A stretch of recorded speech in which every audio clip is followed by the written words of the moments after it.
자, 오늘은 다 성령이 충만하여 라는 제목으로 같이 은혜를 나누겠습니다. 우리 사도행전은 성령행전이라고 그랬어요. 일명 성령이 역사하는데 예수님이 내 마음속에 오셔서 이제 나를 하나님 나라의 확장의 동력으로 삼으시기를 기뻐하시는데 그냥 나에게 이래라 저렇게 하라 이렇게 말씀하지 아니하시고 우리의 마음속에 우리의 영혼 가운데 성령을 부어주세요. 우리 사람은 그릇이라 그랬잖아요. 이 내 심령의 그릇 속에 성령을 부어주셨어요. 그러니까 성령이 오시면은 하나님의 뜻을 알게 됩니다. 하나님의 뜻을 알게 되고 하나님의 의도를 알게 됩니다. 하나님의 의도를 알게 되니까 내 삶의 방향이 잘못 가고 있으면 그걸 눈치챕니다. 아, 내가 지금 잘못 가고 있구나. 내가 지금 잘못 믿고 있구나 해서 궤도를 수정을 합니다. 내가 가는 방향을 수정해요. 그 수정하게 해서 하나님의 뜻을 이루도록 만드는 분이 성령님이라는 거죠. 그런데 그 성령님은 갑자기 오신 분이 아니고 어쩌다 오신 분이 아니고 벌써 구약 성경에 수천 년 전부터 예언된 분이에요. 예언된 그 성령이 오순절날 마가다락방에 임한 거예요. 그 성령 받은 사람들은 그 이전에는 항상 두려웠고 항상 근심이 충만했고 그래서 사람들 만나기를 꺼려했습니다. 그런데 놀라운 사실은 이 성령이 오순절날 그들에게 임했을 때 하나님의 생기가 그들에게 들어갔다 그랬어요. 하나님의 숨이 그들에게 들어가고 하나님의 불이 그들에게 임했다 그랬어요. 그래서 각 사람이 불덩이가 됐다 그랬어요. 그러니까 오늘 다 성령이 충만하여 이 말은 오늘 여기 예배드린 여러분들이 다 불덩이가 돼야 된다 이 뜻입니다. 다 성령이 충만하여 그러니까 한 명도 예외 없이 오늘 예배드린 여러분들이 성령 충만하시기를 바랍니다. 그렇게 살아갈 때 신앙생활이 기쁜 거예요. 그렇게 살아갈 때 우리가 감사하며 살 수 있고 인생의 방향을 명확하게 잡을 수가 있습니다. 인생의 방향을 명확하게 잡고 내 인생의 나침반 하나님 말씀을 내 인생의 나침반으로 삼고 똑바른 길로 가면 천성을 향해서 가면 인생을 살아가는 게 정말 보람이 있고 감사하고 기쁨이 넘치게 되는 거예요. 그러면 그렇게 기쁨이 넘치게 하는 분이 바로 성령님이라고 하는 거죠. 우리가 읽은 본문 말씀은 전장 우리가 지난주에 사도행전 3장을 봤잖아요. 그 사도행전 3장에 어떤 일이 있었습니까? 성전에 기도하러 베드로와 요한이 들어가다가 성전 미문에 걷지 못하는 사람이 항상 구걸을 하고 있었습니다. 그날도 그 사람은 여전히 구걸을 하고 있었습니다. 자, 그러니까 그 당시의 상황이 어땠냐면 그 성전을 드나드는 사람이 많았어요. 그런데 드나드는 사람이 많았지만 서로 잘 몰라요. 너무 많은 사람이 드나드니까. 그런데 드나드는 사람은 그 성전 입구에서 구걸한 사람은 다 압니다. 왜냐하면 들어가면서 보고 나오면서 보고. 그러니까 그 못 걷는 사람을 모르는 사람은 없어요. 그러니까 나와 너는 몰라도 그 성전 미문에 앉아있는 그 구걸하는 그 사람은 다 안다고. 그런데 그 사람이 그날도 구걸을 하는데 베드로가 그 사람을 보고 뭐라고 얘기하냐면 은과 금은 내게 없지만 내게 있는 것으로 내게 주노니 나사렛 예수의 이름으로 일어나 걸어라 그랬어요. 그랬더니 이 사람이 이 한마디를 듣고 그 자리에서 뻘떡 일어서는 거예요. 그리고 다리와 발과 발목에 힘을 얻고 이 사람이 걷고 뛰었다 그랬어요. 여러분 오랫동안 앉아있는 사람은요 근육이 다 빠져나가서 다리가 굉장히 왜소합니다. 소아마비 걸린 분들도 보면 몸은 퉁퉁해도 다리는 뼈만 남았어요. 그런데 그런 사람이 갑자기 하나님의 성령의 역사하니까 발과 발목에 힘을 얻더니 이 사람이 뻘떡 일어섰어요. 일어선 것도 놀라운데 이 사람이 뛰었다고 그랬어요. 그리고 하나님을 찬양했다고 그랬습니다. 그러면 이게 도대체 무슨 역사예요? 이게 어떤 역사예요? 이 소식이 그 성 안에 갑자기 삽시간에 퍼지기 시작했습니다. 그래서 사람들이 깜짝 놀랐어요. 그 사람이 일어났다고? 말도 안 돼. 진짜야? 진짜라니까. 그러니까 사람들이 솔로몬 행각으로 다 몰려들었어요. 막 진짜 구경하려고, 확인하려고. 자기들이 매일 성전을 들락날락하면서 앉아있는 모습을 봤던, 우리가 옛날에 일명 안진뱅이라고 그러잖아요. 그 사람은 평생 일어설 수 없으며 그런 상태에서 종말을 맞이할 것이라고 생각했는데 그 사람이 일어났다는 거예요. 그러니까 빅뉴스죠. 빅뉴스잖아요. 그러니까 막 달려왔는지 뭐 했는지 열심히 달려왔어요. 그래서 사람들이 꽉 모였습니다. 누가 이거 어떻게 된 거야? 저 양반이 고쳤대. 저 양반이 일으켜 세웠대. 막 이 소문이 막 퍼지잖아요. 그랬더니 그때 베드로가 서서 뭐라고 얘기합니까? 이상하게 생각하지 마십시오. 여러분, 이 일이 일어난 것을 이상하게 생각하고 우리를 주목하지 마십시오. 우리가 한 것이 아닙니다. 우리가 한 거예요. 내가 한 게 아니라는 거예요. 그러면서 하나님이 나사렛 예수를 영화롭게 하셨습니다. 그 나사렛 예수의 이름으로 이 사람이 일어선 것입니다. 그랬어요.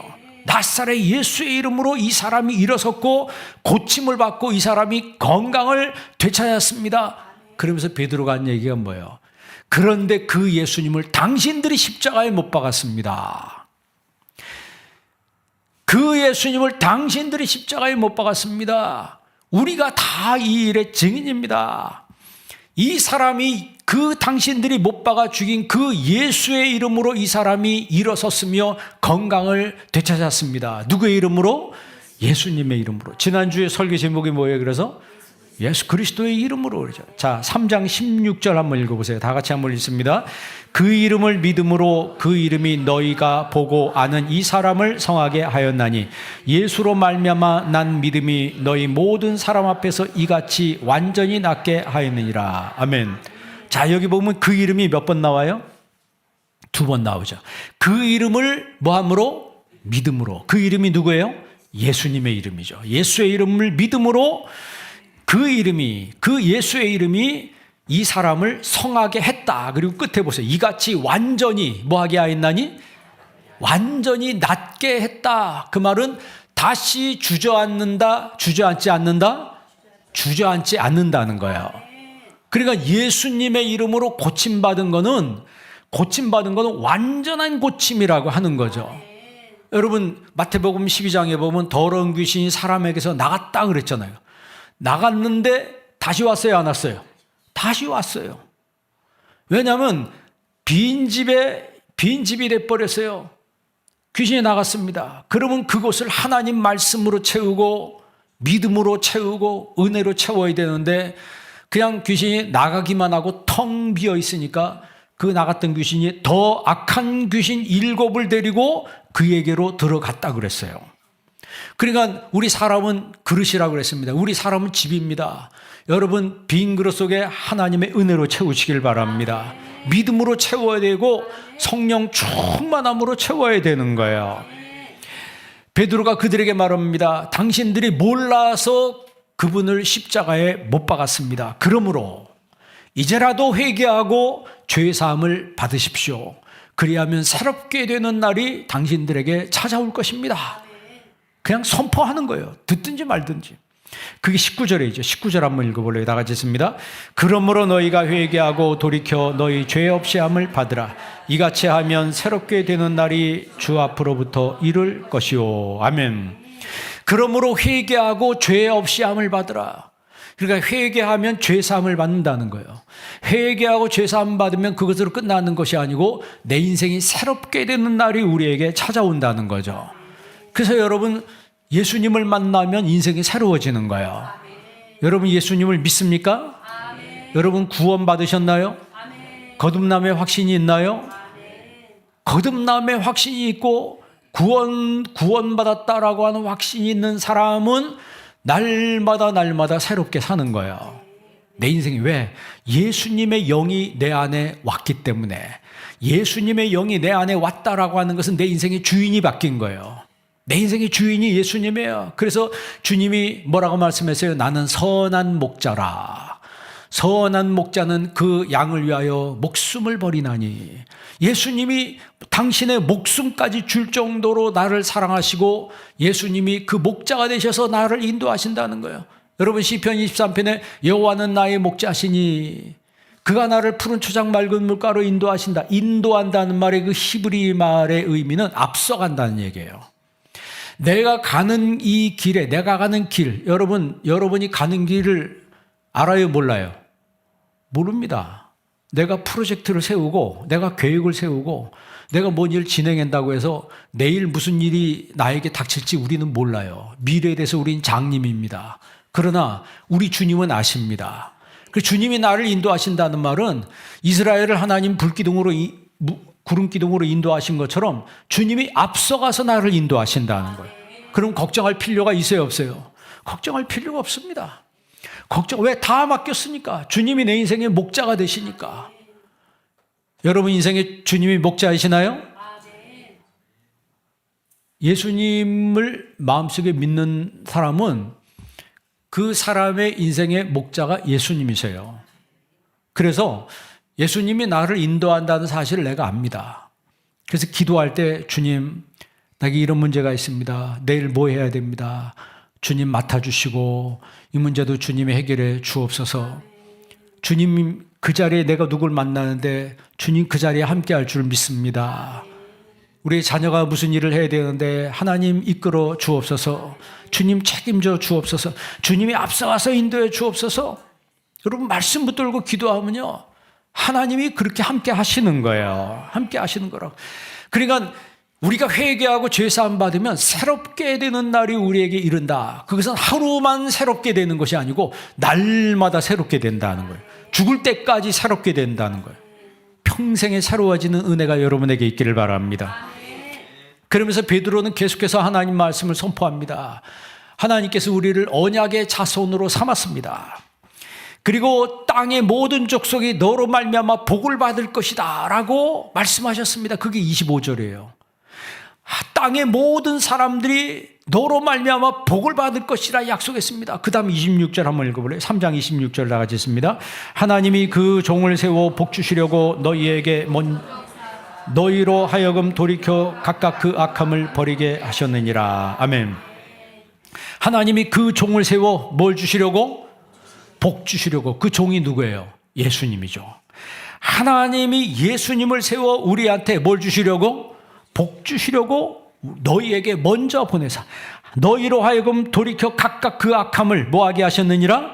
버리게 하셨느니라. 그러니까 하나님이 우리에게 복을 주시기 위해서 예수님을 보내셨다는 거예요.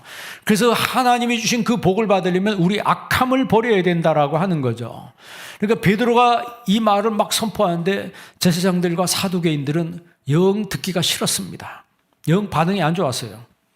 여러분 사도행전 오늘 4장 1절 한번 읽어볼래요? 4장 1절 다 같이 있습니다. 사도들이 백성에게 말할 때 제사장들과 성전 맡은 자와 사두개인들이 이르러 2절 예수 안에 죽은 자의 부활이 있다고 백성을 가르치고 전함을 싫어하여. 아멘. 이 제사장들과 성전 맡은 자 사두개인들은 이 사도들이 하나님 말씀을 전하는데 좋아했다고 그랬어요? 싫어했다고 그랬어요? 싫어했다고 그랬어요. 그 왜 싫어했어요? 그게 얘기하면 또 한참 가니까 하여튼 싫은 거야. 그리고 여러분 하나님 말씀 들을 때 마음이 좋아요? 아니면 싫어요? 그 여러분 마음 밭의 상태에 따라 다릅니다. 여러분 마음 밭이 어떠냐에 따라서 하나님 말씀 듣기가 정말 듣기 좋을 때가 있고 듣기 싫을 때가 있을 수도 있어요. 왜냐하면 시험 들면 다 듣기 싫은 겁니다. 그러나 여러분 하나님의 은혜가 여러분 마음속에 있으면 하나님 말씀이 꿀송이처럼 단 거예요. 하나님 말씀이 꿀송이처럼 다. 그게 그 영혼의 심령 상태예요. 그런데 1절에 보면 사도들이 백성에게 말할 때 이 백성이 라우스입니다. 라우스예요. 제가 오클로스와 라우스에 대해서 오클로스는 무리라고 그랬어요. 무리. 그러니까 오합지졸이에요. 그런데 백성이라고 쓸 때는 라우스라고 쓸 때는 특별한 사람들이에요. 하나님의 어떤 택한 특별한 사람들, 신앙이 이제 막 들어가서 뭔가 막 새로워진 이 사람들을 표현할 때 라우스라고 표현합니다. 그러니까 여기서 사도들이 백성에게 말할 때 오합지졸들이 아니고 지금 베드로의 이 말을 듣는 사람들은 뭔가 인생의 터닝 포인트가 이루어지고 있는 거예요. 2절에도 보면 죽은 자의 예수 안에 죽은 자의 부활이 있다고 누구를 가르치고? 백성을 가르치고. 그러니까 오합지졸한테 말하는 것이 아니고 지금 베드로의 말을 듣는 사람들은 신앙을 가지려고 뭔가 막 영적인 움직임에 그 안에서 막 소용돌이 치고 있다는 거죠. 그런데 이런 광경을 이 종교 지도자들이 싫은 거예요. 그래서 그들은 베드로 일행을 붙잡아 가두었다 그랬어요. 그 사도행전 4장 4절에 보면 그날 말씀을 들은 사람의 수가 몇 명이나 되었더라? 5,000명이나 되었더라 그랬어요. 그러니까 말씀을 듣고 5,000명이 예수님을 믿게 되는데 그들을 성경이 라오스라고 이렇게 표현을 하는 거예요. 그러니까 한 명만 믿은 것이 아니고 때로 믿었는데 그 때로 믿은 사람들 중에 오합지졸이 없다는 거죠. 오합지졸. 그러니까 많은 사람이 있지만 다 성령의 충만함을 받아. 한 명도 예외 없이. 그러니까 우리 교회 모든 성도님들, 여기 있는 여러분들 다 성령의 충만을 받으시기를 바랍니다. 이제 이번 주가 3.1절 있잖아요. 3.1절 날 우리가 뭐 하는 날이에요? 3.1운동이죠. 그래서 3.1운동이 몇 년에 일어났어요? 1919년에 일어났어요. 그러면 12년 전에 무슨 일이 일어났을까요? 1907년 평양 대부흥운동. 평양에서 대부흥운동이 일어났어요. 그래서 난리가 났습니다. 막 새벽마다 새벽 기도하고 난리가 나고 교회들마다 인산인해를 이뤘어요. 그것이 전국에 퍼져나가면서 교회가 여기저기 막 생기기 시작했어요. 믿는 사람들이 점점 많아졌어요. 그러면서 12년 동안 폭발적인 성장을 이루었습니다. 1907년부터 3.1운동 일어나기까지 12년 동안. 그러면 12년 딱 됐을 때 1919년 3월 1일 날 뭐가 일어났어요? 대한독립 만세하고 만세운동이 일어난 거예요. 미국의 우드로 윌슨 대통령이 주장한 그 민족 자결주의의 그 영향을 받아서 모든 민족은 자기의 주권을 결정할 권리가 있다.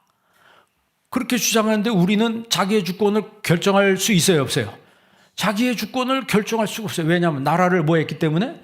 빼앗겼기 때문에.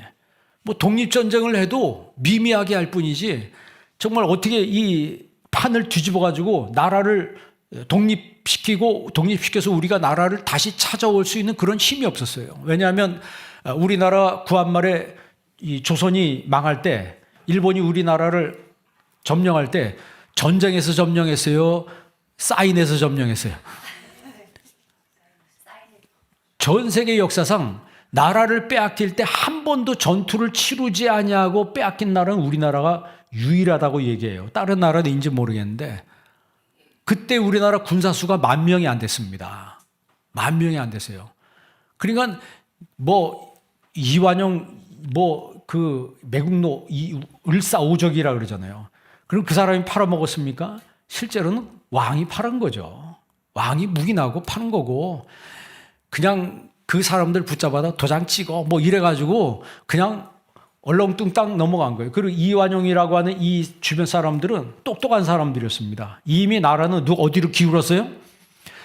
일본으로 기울었으니까 기왕 기운 거 뭐나 먹자? 우리나라 말로 떡고물이나 먹자. 그래서 그 떡고물이 엄청난 재물 아닙니까? 그리고 우리나라 왕세자들을 일본으로 데리고 와서 거기서 뭘 세워요? 일본의 왕족으로 세우잖아요. 왕위 자기까지 주고 그리고 일본 그 별까지 다른 군인이 돼서 별까지 된 왕자도 있어요. 누구라고 말은 그렇고. 그러니까 우리나라가 이렇게 완전히 나라가 그냥 일본으로 싹 복속이 돼버렸어요. 그러면 그때부터 태어난 사람은 어디 시민이에요? 일본 사람이에요. 송기정 선수가 올림픽에서 마라톤에서 뭘 했습니까? 금메달 땄어요. 그런데 그 송기정 선수가 금메달 딸 때 가슴에 어떤 국기가 달려 있었어요? 일장기가 달려 있었어요. 왜? 어디 국민이기 때문에? 일본 국민이기 때문에. 그런데 우리 가만히 있었으면 만약 1945년 해방됐어. 그러면 우리는 어떻게 되는 거예요? 독립국가가 돼요? 전범국가가 돼요? 독립국가가 돼요? 전범국가가 돼요? 여러분, 완전히 다 일본화 됐어요. 그래서 그 당시 지식인들은 조선이라고 하는, 우리 한국이라고 하는 이 나라가 영원히 일본 내 그 부속국이 된다, 일본 사람이 된다라고 하는, 그래서 일본 사람들이 신사참배 시키잖아요. 신사참배 시키고 처음에 1900년 초반까지는 한국말을 허용시켰다가 그 다음부터는 한국말을 못하게 했어요. 학교에서 전부 일본말 시키고 창씨 개명하잖아요. 이름도 다 뭐로 바꿔? 이름도 일본말로 다 바꿔요. 그러면 일본 이름에 일본말 신사참배하고 그러면 누구 사람이 되는 거예요? 일본 사람이 되는 거예요. 그래서 그 당시 많은 수의 지식인들은 영영 독립은 끝났고 이제 일본 사람으로 살아가자. 왜냐하면 그 당시 일본이 몇 나라를 점령했습니까? 13나라를 점령했어요. 그러니까 그 국력이 무시무시한 거예요. 뭐 여러분 싱가포르, 인도네시아, 말레이시아, 뭐 태국 제외하고 필리핀 그 옆에 미얀마, 캄보디아 전부 다 13나라를 점령했어요. 그러니까 지식인들이 그걸 딱 알고 아 이제는 누구 시대다? 일본의 시대다 이렇게 생각을 한 거예요. 그런데 어느 날 갑자기 뭐가 돼버리세요? 뻥하고 독립이 돼버리세요. 그러면 점검국가예요? 독립국가예요? 근데 우리나라가 독립국가가 된 건 진짜 하나님의 축복입니다. 하나님의 축복이에요. 그거에 따라서 이게 다를 수도 있거든. 그런데 여러분 1919년 3월 1일 날 독립운동, 자 1907년부터 부흥 꽉 해가지고 교회 숫자가 확 늘어서 쉽게 말하면 여기 교회들이 꽉 찼다 이 말이에요. 막 저기 의자까지 다 덧놓고 막 앉았어. 막 자리 바닥까지 막 앉았어. 그런데 3.1운동 뻥 터졌어. 3.1운동 독립선언의 절반 이상이 누구예요? 기독교인이에요. 일본 사람들이 그 사실을 알고 그때부터 어디를 박해했어요? 기독교를 박해했어요. 여러분 여기 화성 밑에 제암리 교회 알잖아요. 제암리 교회 여러분 가봤어요? 저도 이제 아이들하고 옛날에 한번 가봤는데 그 제암리 교인들을 전부 다 오라고 모아놓고 애들까지 다 오라고 했어요. 그래놓고 밖에 문을 못으로 못질해서 못 나가게 박았어요. 그러고 나 불질렀어요. 교인들이 다 타 죽었어요. 밖으로 탈출한 사람은 총으로 쏴 죽였습니다. 그런 짓을 했어요. 그런 일이 또 거기만 그런 게 아니고 여러 교회가 피해를 받습니다. 예수 믿는 사람들 본격적으로 박해하기 시작했어요. 그랬더니 교회 이렇게 쫙 왔다가 그 소식을 듣고 어떤 현상이 일어나냐면 썰물 현상이 일어나요. 쭉 빠져나갔습니다. 그러면 왜 그런 일이 벌어졌어요? 그러니까 제가 예전에도 그 백낙준 박사님의 그 논문 얘기를 잠깐 했는데 그분의 논문에 보면은 한국 교회가 이 컨서버티브하고 정말 순수 신앙을 소유하게 된 계기가 3.1운동이라 그렇게 이 기록을 하고 있습니다. 왜냐하면 그때 박해가 시작되면서 구경 삼아 교회에 왔던 사람들 뭔가 서양의 문물을 접하려면 그 당시 교회에 왔어야 되고 코쟁이라고 하는 그 서양 사람들하고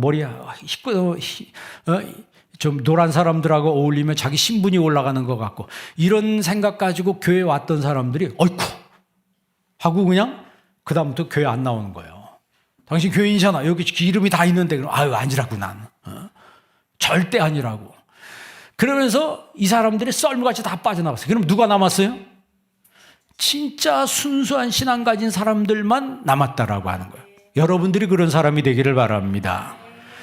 한국교회가 전국에 이렇게 교회가 많은 데는 전 세계 우리나라 유일합니다. 뭐 제가 종종 얘기합니다만 여러분 해외 많이 다녀봤잖아요. 해외에 나가면 우리나라만큼 교회가 지역 분포 비율로 해서 이렇게 많은 나라는 한국밖에 없어요. 그리고 교회가 유럽에는 교회가 또 많잖아요. 가는 곳마다 다 많아요. 교회도 엄청 크고 우리나라 사이즈가 유럽 교회 사이즈 비교가 안 돼요.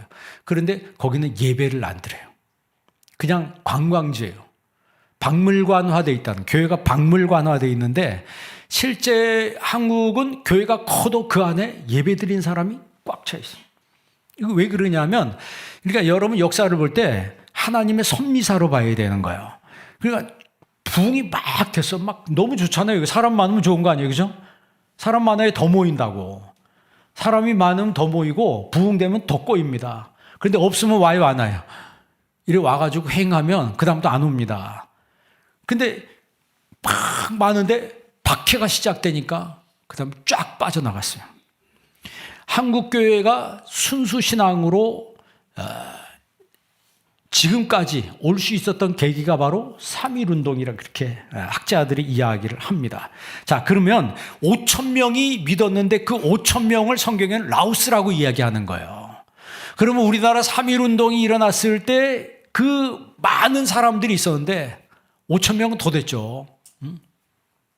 그 많은 사람들 중에 핍박이 시작되니까 떨어져 나간 사람들이 있고, 그런데 박해가 있어도 나는 예수 아니면 안 됩니다라고 하는 사람들만 남았다라고 하는 거죠. 그런 의미에서 한국교회는 정말 복된 교회라고 하는 거예요. 본문의 핵심은 십자가 지신 예수님이 이 사람을 살렸다라고 하는 거죠. 여러분 4장 10절 한번 읽어볼래요? 다 같이 한번 읽습니다. 너희와 모든 이스라엘 백성들은 알라. 너희가 십자가에 못 박고 하나님이 죽은 자 가운데서 살리신 나사렛 예수 그리스도의 이름으로 이 사람이 건강하게 되어 너희 앞에 있는. 아멘. 중간절 보세요. 누구의 이름으로? 나사렛 예수 그리스도의 이름으로. 지난주 제목하고 똑같잖아요. 이 사람이 뭐 하게 돼요? 건강하게 되어 너희 앞에 섰느니라. 그러니까 이 소문이, 이 사람이 난 이 소문이 쫙 퍼져나갈 걸 우려해가지고 종교 지도자들이 베드로 일행을 협박을 했습니다. 가서 절대 이 예수의 이름으로 어디 가서 알리지도 말고 말도 하지 말라라고 협박했다는 것은 죽이겠다는 거예요. 너희들 계속하면 가만 안 두지 않겠다는 거예요. 그런데 베드로는, 요한은 담대했습니다. 왜 담대해서요? 성령 충만했기 때문에 담대한 거예요. 여러분 19절 한번 읽어볼래요? 4장 19절 읽습니다. 베드로와 요한이 대답하여 이르되 하나님 앞에서 너희의 말을 듣는 것이 하나님의 말 듣는 것보다 옳은가 판단하라. 그 전까지는 두려워서 숨었던 사람들이 이제는 죽이겠다라고 협박하고 위협하는데도 하나님 말씀이 안에 있으니까 담대한 거예요. 하나님 앞에서 너희 말 듣는 것과 하나님 말씀 듣는 게 어떤 것이 옳은가 판단하라 하면서 20절 다 같이 있습니다. 우리는 보고 들은 것을 말하지 아니할 수 없다 하니. 중단하겠다는 거예요? 계속하겠다는 거예요? 계속하겠다는 거예요. 여러분은 어때요? 여러분 박해가 오면 여러분 신앙이 멈춰야 되겠어요? 계속 가야 되겠어요? 왜 대답이 없어요? 네? 중단해야 돼요? 계속 가야 돼요? 계속 가야 되는 거예요. 중단하면 안 되는 거예요. 사도들이 풀려났어요. 그러니까 이 사람이 무슨 죄진 게 없으니까 그냥 협박만 하고 풀어줬어요. 그때 이 사도들이 제자들을 다 불러놓고 이 사실을 알렸습니다. 오늘 본문은 이 병자들이 이 병자를 낫게 한 이 베드로가 살해 위협에서 풀려난 이 소식을 듣고 사람들이 확 또 찾아왔어요. 그랬을 때 성령 충만함으로 하나님 앞에 다 같이 기도한 내용이에요. 그러니까 이 사람들이 어떻게 성령 충만했냐? 그 기도했기 때문이다. 그러면 어떤 기도를 했냐? 어떤 기도를 했나? 그게 바로 29절이에요. 오늘 29절 다 같이 한번 읽습니다. 주여 이제도 그들의 위협함을 굽어보시옵고 또 종들로 하여금 담대히 하나님 말씀을 이제도 그들의 위협함을 굽어보시옵고, 이 굽어본다는 말은 관찰한다, 주시한다 이거예요. 그러니까 하나님 누가 나 괴롭힙니다. 주님께서 지켜봐 주옵소서. 누가 나 죽이려고 합니다. 주님 지켜봐 주시고 주님이 주시하여 주옵소서. 그러니까 불꽃 같은 안목으로 주님이 지켜달라는 얘기예요. 그러니까 성령 충만하고 아까 처음 말씀드린 대로 여러분 불덩이가 되면 두려움이 사라지는 거예요.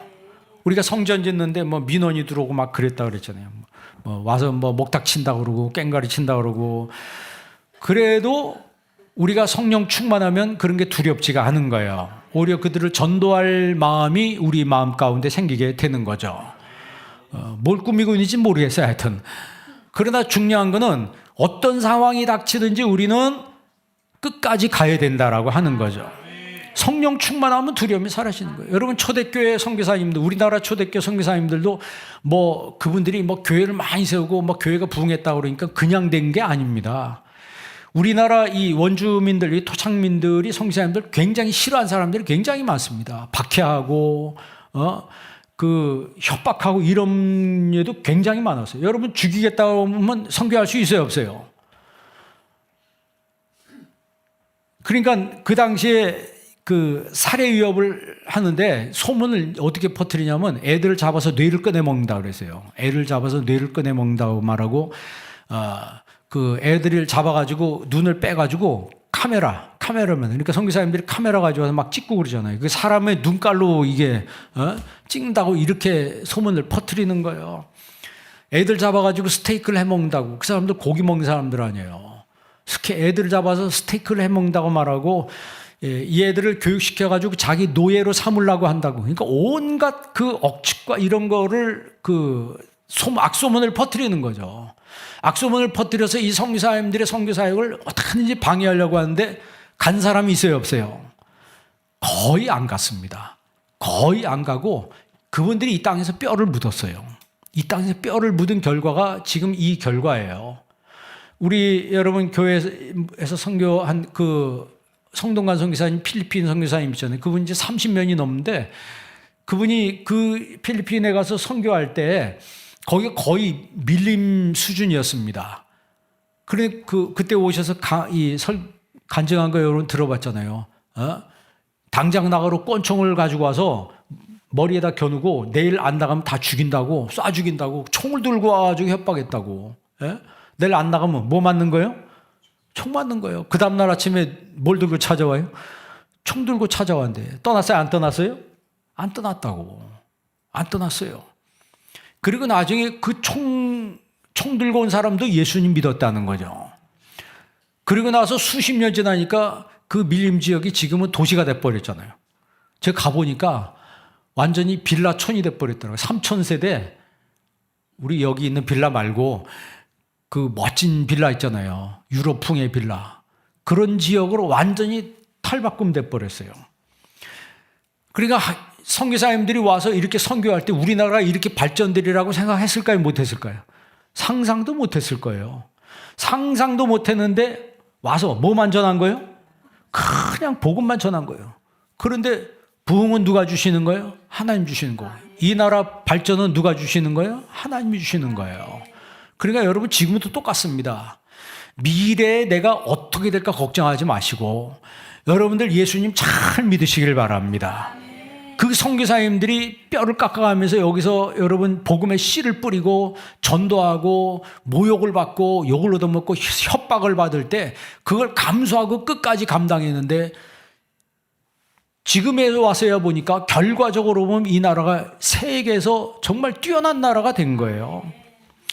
여러분 담대히 하나님 말씀 전할 수 있도록 그들은 기도했다는 거예요. 29절 끝에 보면 하나님 말씀을 담대히 하나님 말씀을 전하게 하여 주시오며 그랬어요. 그러니까 다 성령 충만해서 하나님 말씀을 담대하게 전하게 하여 주옵소서. 그래 기도. 이 기도가 무슨 기도예요? 불이 임하는 기도예요. 그러니까 엘리야의 제단에 뭐가 떨어졌어요? 불이 떨어졌습니다. 똑같이 여러분 마음 심령 속에 불이 떨어지기를 바랍니다. 내 마음속에 불이 붙어야 되는 거예요. 불 꺼진 사람 보세요. 불 꺼지면 은혜 떨어진 거고 은혜 떨어진 사람 입에서 무슨 말이 나와요? 부정적인 얘기만 나오는 거예요. 그러나 불 붙은 사람 얘기 들어보세요. 전도한 얘기로 가득합니다. 오늘은 누굴 전도해야 되고 내일은 누굴 만나서 그 사람한테 전도해야 되고 왜? 복음의 열정이 그게 확 차오는 거예요. 근데 그 불 꺼진 사람은 우리 교회는 뭐가 문제고 우리 집은 뭐가 문제고 안 좋은 얘기만 계속하는 거예요. 왜 그래요? 작게 냉랭하게 식었기 때문에 그런 소리가 나오는 거예요. 그러나 가슴이 뜨거운 사람들은 예수 그리스도의 그 십자가가 가슴속에 들끓고 있다는 거죠. 용암처럼 막 들끓고 있는 거예요. 그래서 용암이 팍 터져 나오는 것처럼 그 터져 나오는 게 뭐예요? 불덩이 아니겠습니까? 여러분 말씀 듣고 기도한 사람들은 다 하나님의 영을 받습니다. 다 성령 충만함을 받았어요. 다 불덩이가 됐습니다. 여러분도 다 불덩이가 되시길 바랍니다. 다 성령 충만하시기를 바랍니다. 한 명도 예외 없이 오늘 성경에 보니까 다라고 했어요. 누구는 받고 누구는 안 받고 그게 아니고 다 똑같이 성령 받았다. 자, 30절 한번 읽어볼래요? 30절 다 같이 있습니다. 손을 내밀어 병을 낫게 하시옵고 표적과 기적 기사가 거룩한 종 예수의 이름으로 이루어지게 하옵소서 하더라. 아멘. 병 낫기를 위해서 기도했어요. 손을 내밀어 병을 낫게 하시옵고 오늘 마음 여러분 속에, 여러분 중에 병이 있는 분들은 예수의 이름으로 낫는 은혜가 있기를 바랍니다. 예수의 이름으로 치유받는 은혜가 있기를 바랍니다. 이것을 위해서 기도했다라고 하는 거예요. 그러면 이런 성령 충만한 결과가 어떻게 나타났어요? 그게 4장 31절이에요. 4장 31절 다 기도했더니 다 같이 있습니다. 빌기를 다음에 모인 곳이 진동하더니 무리가 다 성령이 충만하여 담대히 하나님 말씀을 전하니라. 아멘. 빌기를 다음에 기도가 끝났어요. 기도가 딱 끝났더니 모인 곳이 뭐 하더니 막 지진이 일어나는 거예요. 막 흔들리고, 이 빌딩이 흔들리다고 생각해봐요.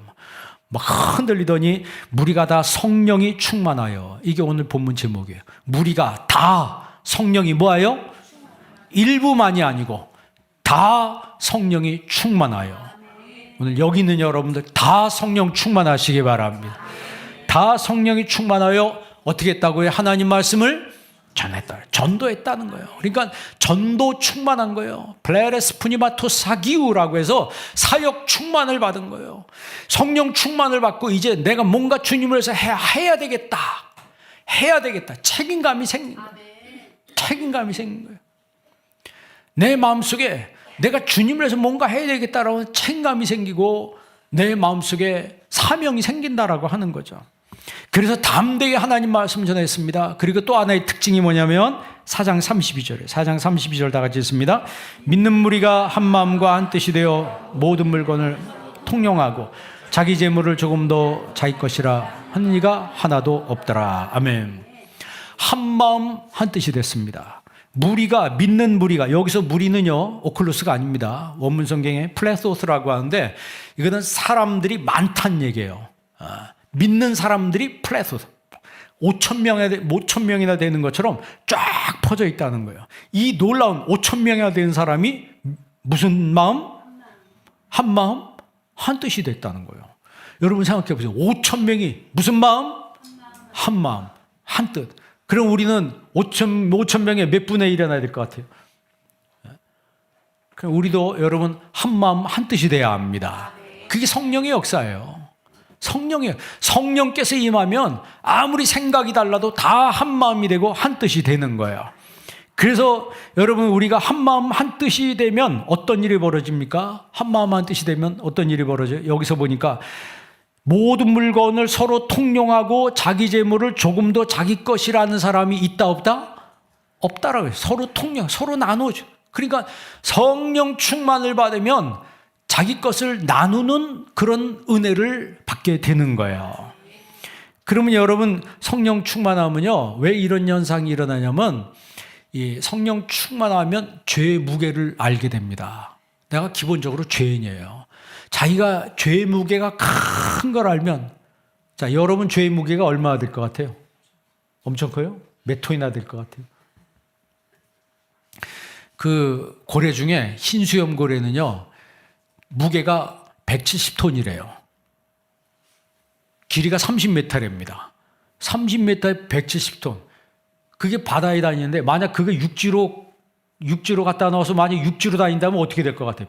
고래가 170톤짜리가 움직이면 어떻게 될 것 같아요? 뼈가 부러지겠지.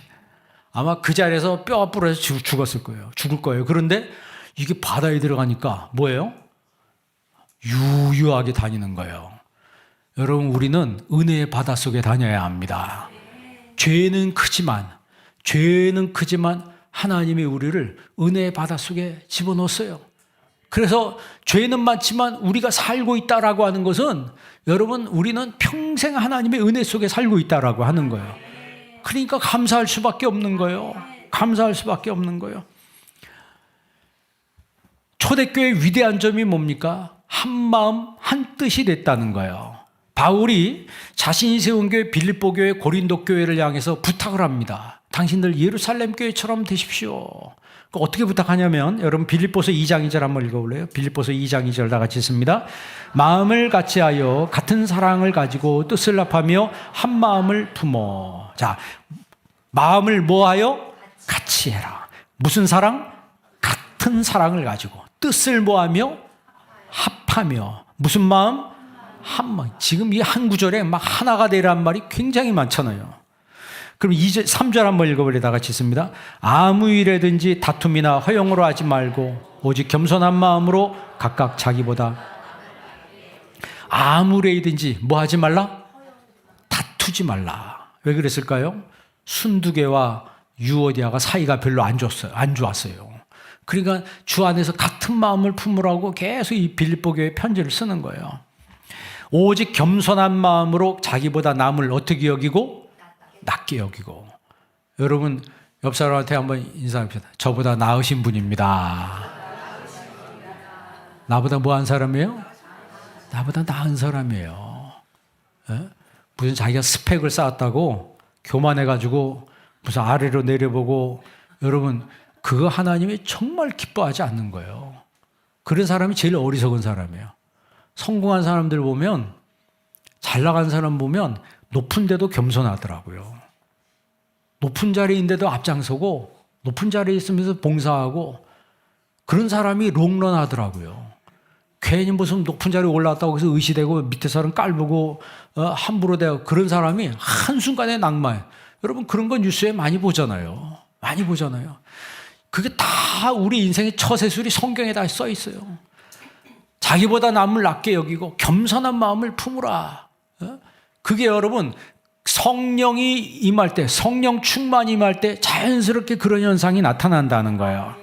그러면 고린도 교회는 어떻게 얘기했을까요? 고린도전서 1장 10절 보십시다. 고린도전서 1장 10절 읽습니다. 형제들아, 내가 우리 주 예수 그리스도의 이름으로 너희를 권하노니 모두가 같은 말을 하고 너희 가운데 분쟁이 없이 같은 마음과 같은 뜻으로 온전히 합하라. 아멘. 고린도 교회는 뭐라고 부탁했어요? 너희 가운데 뭐가 없이? 분쟁이 없이. 무슨 마음? 같은 마음. 무슨 뜻? 같은 뜻. 지금 사도행전과 빌립보서와 고린도 교회 똑같은 말이 계속 반복이 돼요. 그러니까 성령 충만하면요, 같은 마음, 같은 뜻이 되는 거예요. 여러분 집안에서 마음이 다 달라봐. 그럼 집안이 하나 될 수 있어요? 집안에서 하나가 되고 교회 성도들이 하나가 되고 여러분 사회가 하나가 되고, 그런 거기서 행복이 시작되는 거예요. 하나가 안 되면 불화가 시작되는 겁니다. 여러분 성령 충만하니까 어떤 일이 벌어졌어요?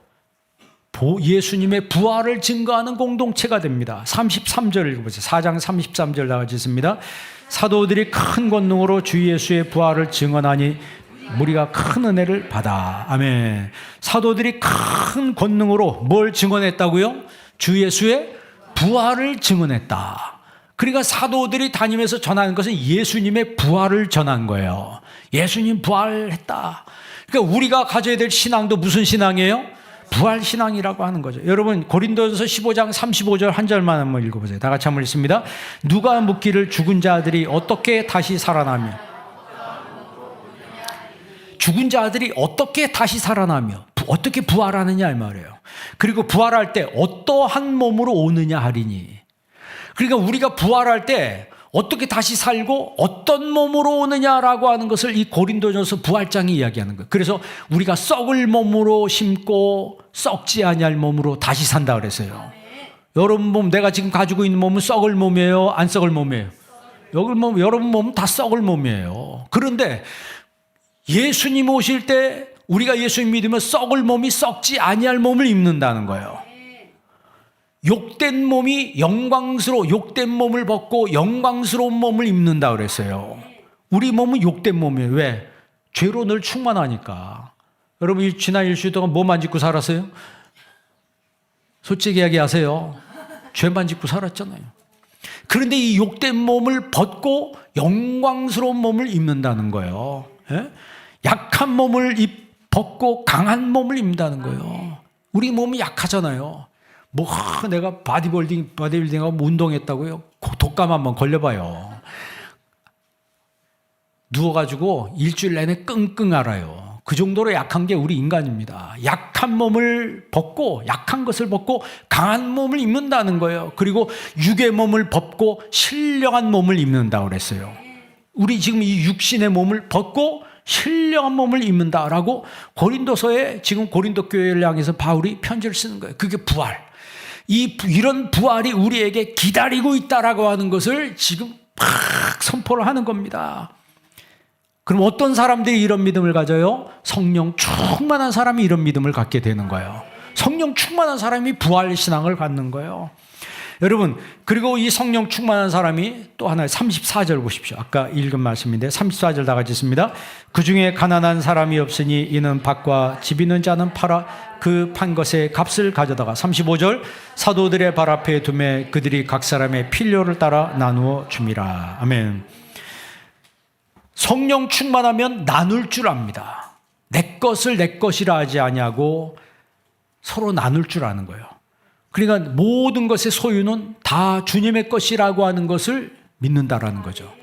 여러분이 가지고 있는 건 누구 거예요? 여러분이 가지고 있는 건 누구 거예요? 내 것입니까? 주님의 것입니까? 확신이 없어요? 내가 가지고 있는 건 내 거 없어요. 왜? 죽을 때 다 놓고 가야 되니까. 만약에 여러분 것이면 가지고 갈 때 다 가져갈 수 있을 거예요. 그래서 여러분 죽으면 옛날에 관에다가 뭘 넣어줘요? 입에다가 지폐 넣어주고 뭐 겨드랑이에다가 뭐 돈 껴놓고 그럼 갖고 가는 거예요? 그거 할 때 보니까 한 사람이 다 빼가더라고. 아무도 모르게 슬쩍 한척하면서 다 빼버리더라고. 가져가는 거는 빈손으로 왔으니까 빈손으로 가는데, 그런데 갈 때 믿음을 가지고 가야 되는 거예요. 그리고 진짜 믿는 사람들은 먼저 하늘나라에 심는 사람들이에요. 하늘나라에 먼저 보내놓는 사람들. 그런 사람이 지혜로운 사람이죠. 오늘 여기서 성경 말씀이 그걸 얘기하는 거예요. 그 중에 가난한 사람이 없었다 그랬어요. 왜? 서로 나누니까. 어디 가난한 사람이 있을 수 있겠어요. 그걸 실천한 사람이 바나바예요. 36절 다 같이 한번 읽습니다. 그브로에서 난 레위족 사람이 있으니 이름은 요셉이라 사도들이 일컬어 바나바라. 번역하면 위로의 아들이라 하니. 37절 그가 밭이 있음에 팔아 그 값을 가지고 사도들의 발 앞에 두니라. 아멘. 이 바나바가 자기가 자원해서 자기의 그 밭을 팔아서 그 값을 사도들의 발 앞에 갖다 두었습니다. 그래서 다 나눠줬어요. 그러니까 가난한 사람이 없다고 그랬어요. 여러분, 그래서 모든 사람이 행복했습니다. 그래서 모든 사람이 행복했어요. 이게 초대교회의 모습이에요. 이게 초대교회의 모습이에요. 초대교회 성도들은 특징이 뭐라고요? 다 성령 충만했다. 성령 충만한 사람은 서로 나눈다는 거예요. 서로 나눈다는 거예요. 성령 충만해가지고 그 사람들은 열심히 예수님의 부활을 전했습니다. 하나님 말씀에 담대했습니다. 그리고 성령 충만하니까 한 마음 한 뜻이 됐습니다. 같은 마음 같은 뜻이 됐어요. 자, 서로 나누고 같은 마음 같은 뜻이 되고 그리고 예수님의 부활을 전했다. 이것이 바로 다 성령의 충만함을 입은 사람들의 모습이에요. 오늘 여기 예배드린 여러분들 다 성령 충만 받으시길 바랍니다. 기도하겠습니다. 하나님 아버지 감사합니다. 이 시간에 저희들에게 하나님 말씀 주심을 감사합니다. 주신 말씀으로 우리 영혼이 힘을 얻게 도와 주시옵시고 우리의 마음 심령 속에 부활 신앙이 새로워지게 도와 주시옵시고 초대교회 제자의 모습을 저희들도 소유할 수 있도록 은혜 내려 주옵소서. 이들이 다 성령으로 충만했던 것처럼 오늘 저희들에게도 성령 충만함의 은혜를 더하여 주옵소서. 예수님의 이름으로 기도합니다. 아멘.